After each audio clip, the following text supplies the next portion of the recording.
আজ আপনাদের সাথে নিয়ে চলে এলাম দিনাজপুর শহরের উত্তর পূর্ব প্রান্তে পুনর্ভবা নদীর তীরে এই রাজবাড়িতে।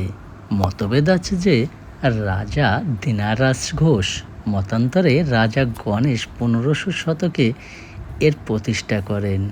বর্তমানের এই মূল ভবন, যার স্থাপনাগুলো 1800 শতকে মহারাজা প্রাণনাথ ও তার পালক ছেলে রামনাথ বানিয়েছিলেন।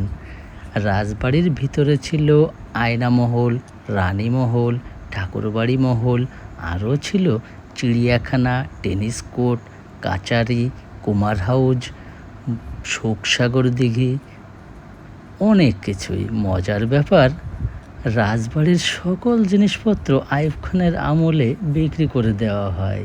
রাজবাড়ির কিছু জিনিস যদিও এখন ঢাকা ও দিনাজপুর জাদুঘরে সংরক্ষিত আছে। বর্তমানে এটি যদি সরকার দৃষ্টি দেয় তাহলে এই স্থাপনাটি এখনও দর্শনার্থীদের দৃষ্টিনন্দন স্থান হিসেবে পরিলক্ষিত হবে। সবাইকে অসংখ্য ধন্যবাদ।